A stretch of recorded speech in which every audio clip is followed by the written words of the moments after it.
Welcome to the African Intel Affairs podcast series.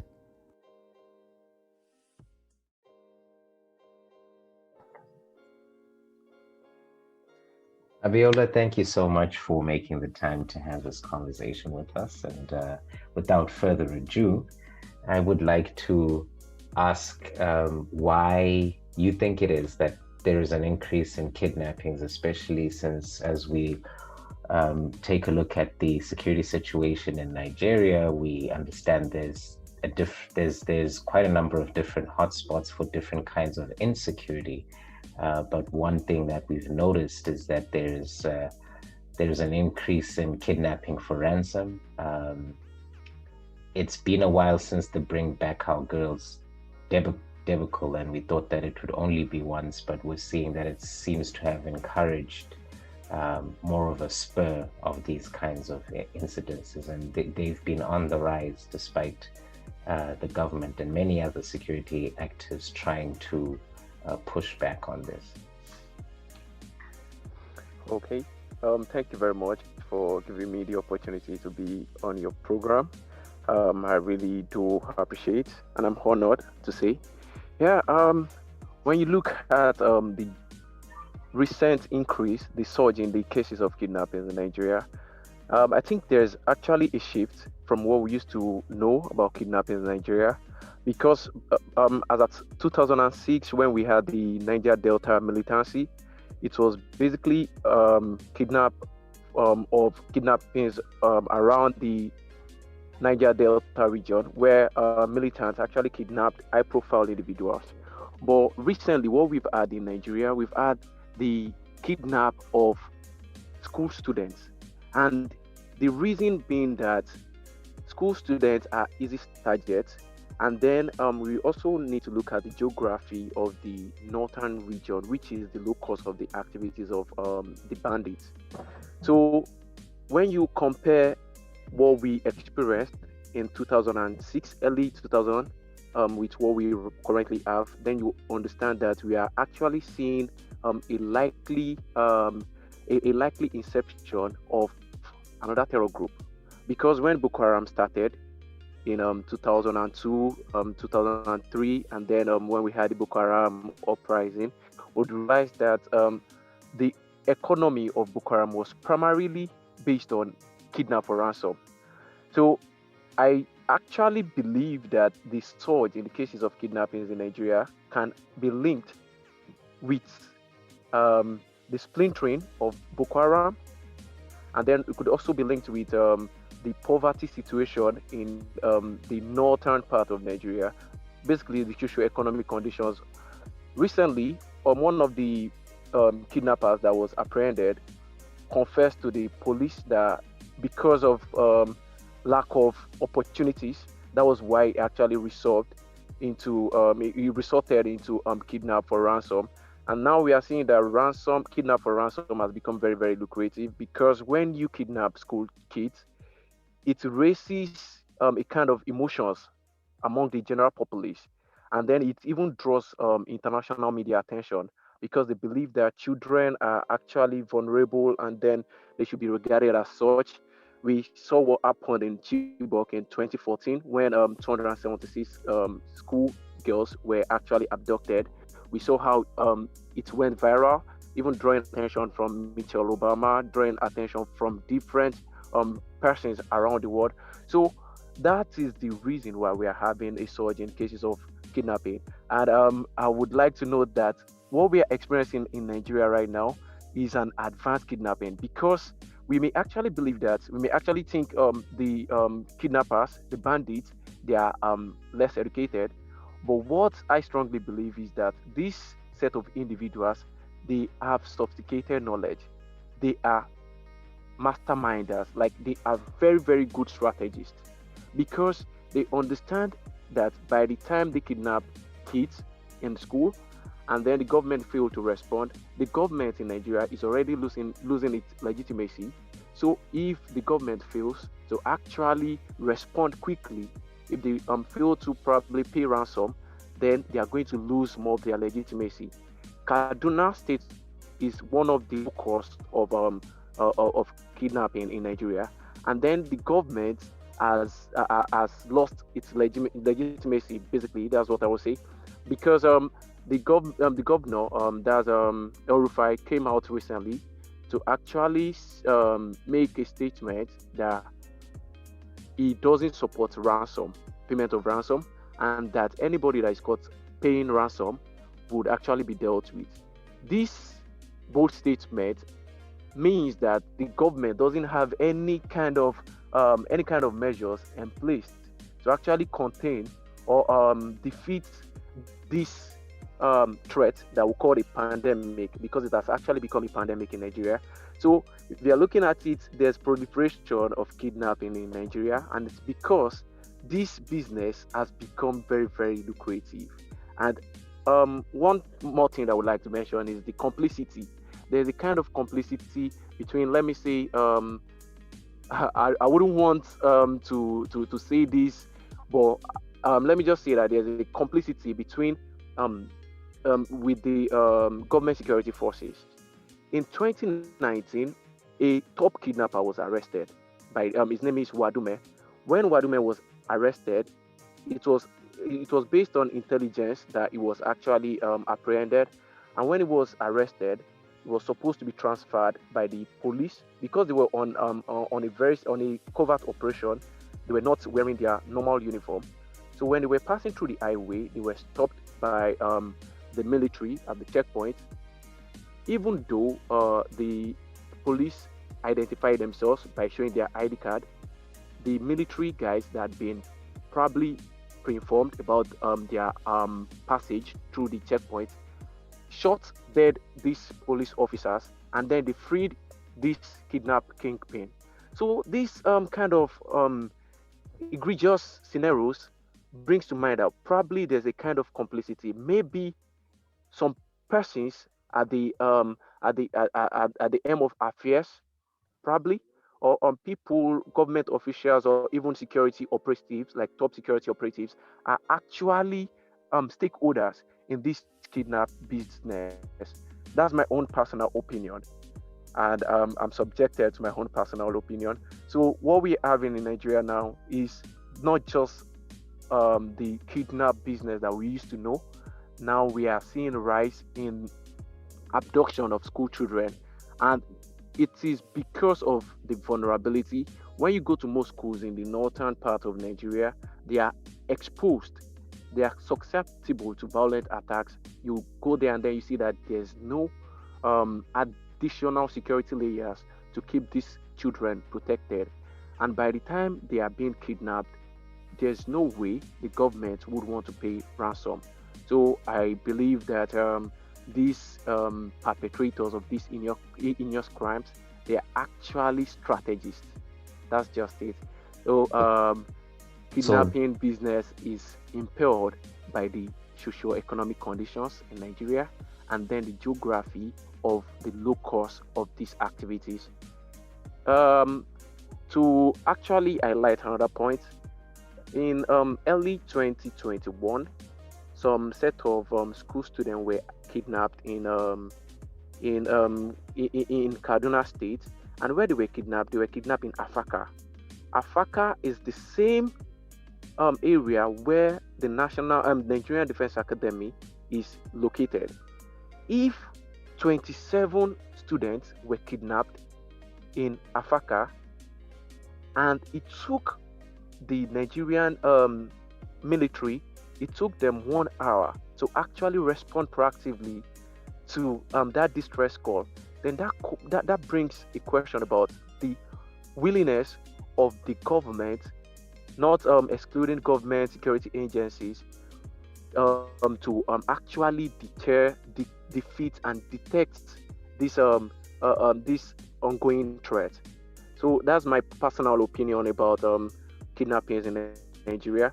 We are seeing evolution of kidnapping in Nigeria, and as a matter of fact, I am prognosticating that in the next 2 to 3 years, it is possible that we see an emergence of another terror group, because this was how Boko Haram started. They started with kidnap for ransom, then they moved to kidnapping high-profile individuals. then they moved to suicide bombing because it was Boko Haram that actually brought about the whole idea of suicide bombing in Nigeria. So I am actually predicting that in the coming years, we could actually see a rise of a terror group. So that's it. Thank you. Okay. So, you've made a mention of a lot of things which raise a lot of questions. And the first aspect that I realized was that you referred to the fact that in the example that you gave with the police and the military and so on and so forth, that the police were operating on some form of intelligence, and and that's what made them do a sort of covert sting operation. But then you also Yeah, sure.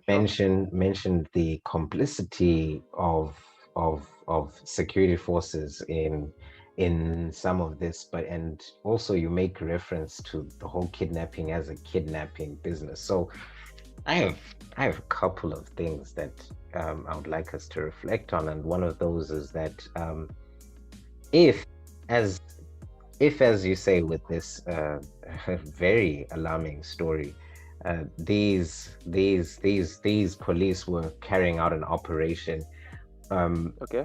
The first thing that a lot of people from the outside looking in start to ask is that many reports speak of Nigeria's security forces not being up to the task, but you've pointed to an incident in which they've successfully executed an operation, but it was halted. So, would you say that most of the security forces at play are operating through various different channels that don't become interoperable and sort of one sort of united institution to this to this anomaly which you've just pointed in? Because to what extent could intelligence be compromised between each institution? Because in this scenario, the military seems to know a little bit more than the police, who were undergoing an operation and they were immediately cut off from fulfilling their task. Okay. Even with the long war against terror in Nigeria, like against terrorism in Nigeria, one issue that the Nigerian military has always had, it's about intelligence gathering. And then apart from the intelligence gathering, it is complicated with the issue of lack of interagency alliance, because by the time the military, they were actually not trained for fight against terrorism, because prior to the inception of Boko Haram, what we used to have was the Nigerian military engagement in state-to-state warfare. But it was as a result of the Boko Haram that they became more involved in internal affairs. So with the all kidnap issues in Nigeria, it has actually brought into limelight the lack of interagency synergy in the Nigeria security architecture. And with the case that I mentioned, it was obvious that there was nothing like intelligence sharing amongst the security forces in Nigeria, because you would have expected that if there was actually clear level of intelligence sharing, the head of the operation would definitely have notified the military, or probably they could have shared intelligence that, okay, we are embarking on a covert operation, and this is a person that we've been trailing for the past month. And then with that, it would have made work easier for them. Like what we when the mission was foiled, the kidnap kingpin was released. It was freed by the military, and with that, the man actually returned to his base. If not because that the issue generated a lot of controversy and a media outcry, we wouldn't have actually underscored this issue. So Nigeria security forces, they've always had this issue of intelligence. Sometimes intelligence are gathered, and then maybe deliberately or unintentionally, they just let the intelligence, they just ignore the intelligence. When Boko Haram uprising was going to start in July 2009, a military officer had pre-informed the military about the possibility of an uprising. An imam, an Islamic cleric, had also warned the military about an impending attack because Boko Haram was actually building up. They were looking for the opportunity to launch an attack, and the security operatives, they provided them with the opportunity.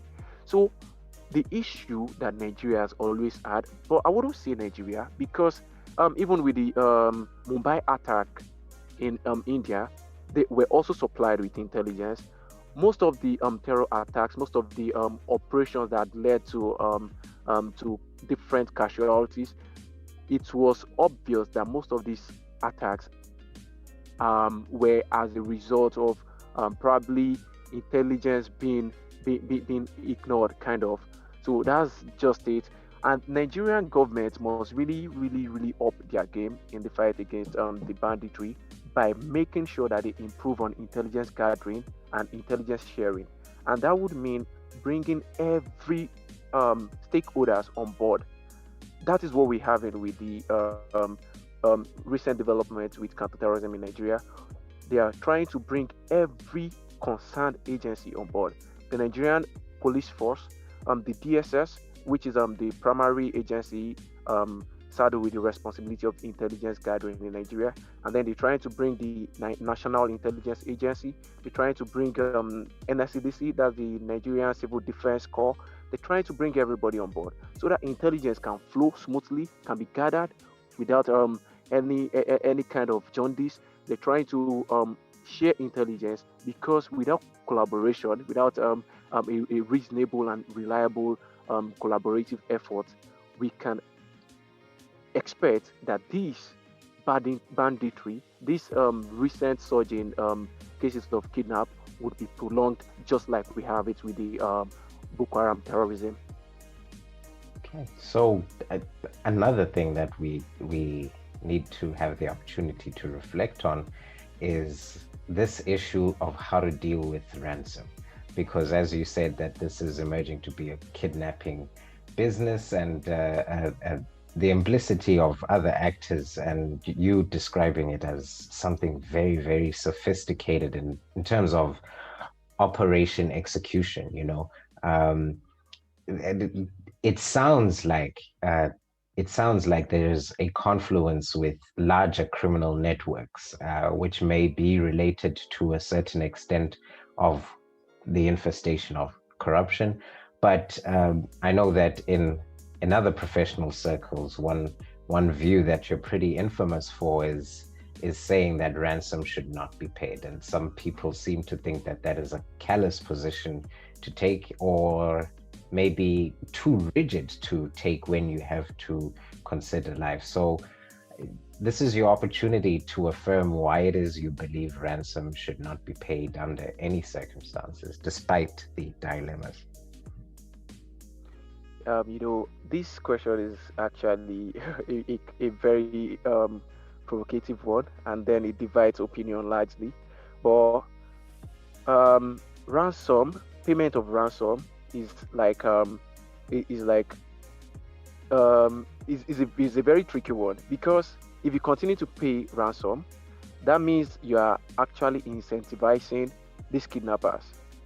They need resources to expand their business, and then if you fail to pay ransom, that means you might actually leave them with no choice than to probably execute their target. So that is actually a very tricky one. And though the Kaduna State governor, like I said when we started this conversation, the Kaduna State governor came out boldly and even affirmed that even if his own child was kidnapped, the payment of ransom shouldn't even be an option.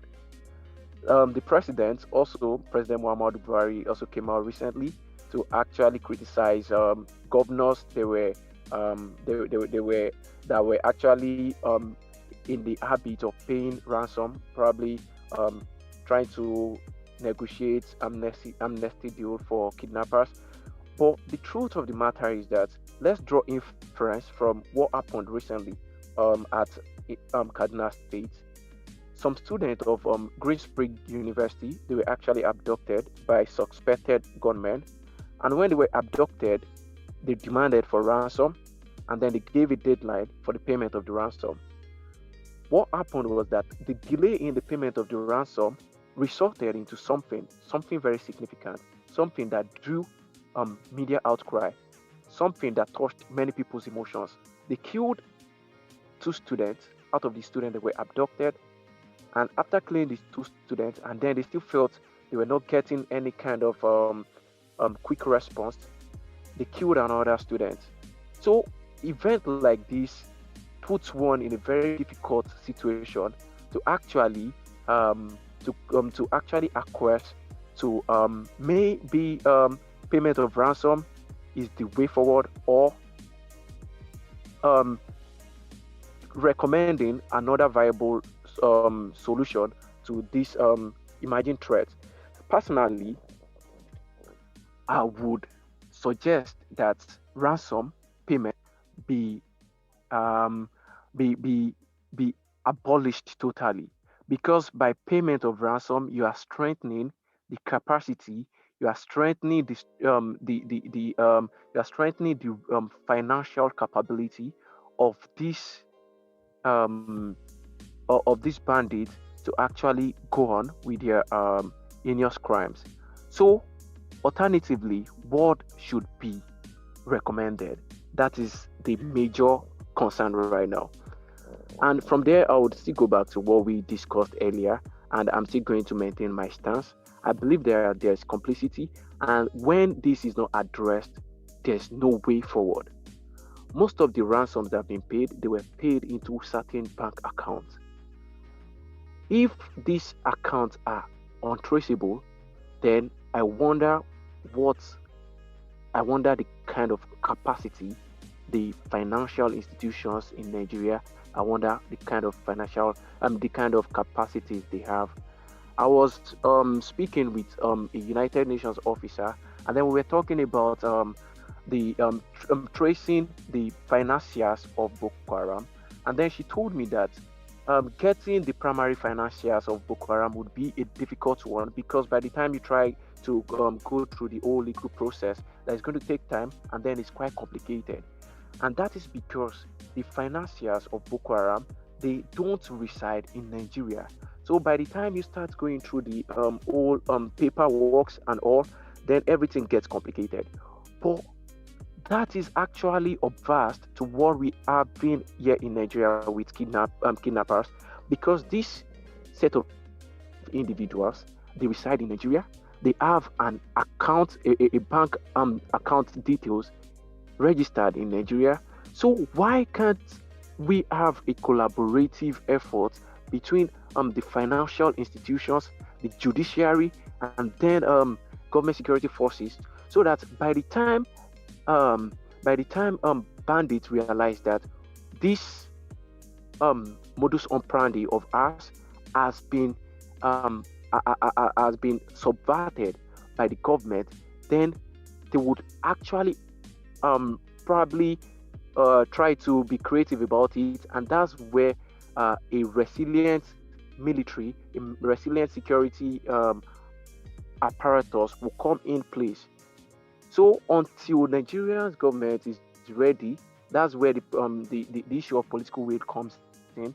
But it is when they are ready to actually fight this banditry, that is when we can now start looking at viable means, because there are actually viable options on ground that can be adopted to battle to combat this menace. So that's just it. But the payment of ransom is only going to expand, is only going to proliferate this threat. They need resources to acquire more weapons. When they acquire more weapons, they abduct more persons, and with that, you see an indescribable, you see an ineffable expansion of this network. Before you know it, right now we are talking about the northwest region, that is Zamfara. We're talking about Kaduna. We are talking about Katsina. In other part of the country, we there's no we're not experiencing a spate in the cases of kidnapping. But by the time they continue to pay ransom, these individuals would expand their network to every part of the country. And if the government is not careful, we could actually see a rise of a terror group, like I said. So ransom payment is counterproductive. It is a barren approach to actually end banditry. We have to take an holistic approach. We have to address this issue from the root source of it. Deal with socio-economic conditions, deal with marginalization. Border porosity is there that we are facing. About 500 and over 500 areas in Nigeria have borders that are porous, that are not even manned by security operatives. And with that, you can see unrestricted movement of small arms and light weapons. In West Africa has the highest number of small arms light weapons being imported into the country. So there are more pressing issues that we should deal with. But at the moment, what I would suggest is that the financial institutions, they come on board. The Ministry of Justice, they come on board, and then other NGOs, they come on board. Let me digress a little bit.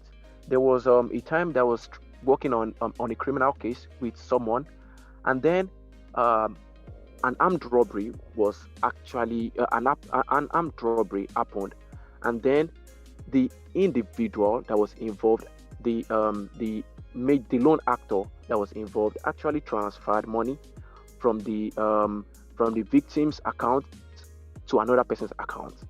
So what I did then was that I actually went to the police station to report the case because I was actually concerned. So when I reported the case, the police officer asked me to go to the bank so we could get the bank details of the person, the perpetrator. When we got to the bank requested a court injunction because they wouldn't want to disclose the personal information of the supposed customer. To get a court injunction in Nigeria, we've been on this issue since January, and we are still on it till now. The fact that when you even lodge complaints at the police station here in Nigeria, it may take you months, even years. And when you go to the police station, they want something in return.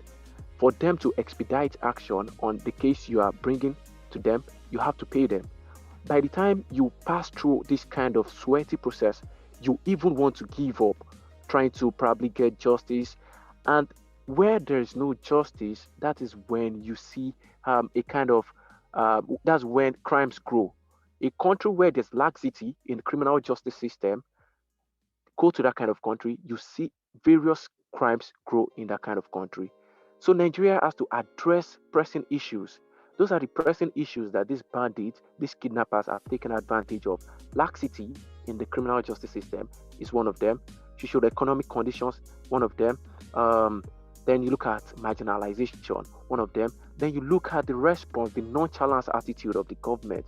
Like they are, I don't want to say that they are less concerned, but the truth is that they are actually nonchalant to this. Their responses so far are suggested that they do not really care. It is when there's media outcry, there's international response, something, that is when they try to come up with different measures as just show face response. So when these issues can be addressed, then we are good to go with the war against banditry. Because right now, just like war on terror, there's a war against banditry. And then who is the victor in this war? I do not know for now, because as at now, the bandits are on the verge of winning if quick response do not come in handy. Okay, all right. Abiola, this conversation is yet to continue. Thank you so much for your time.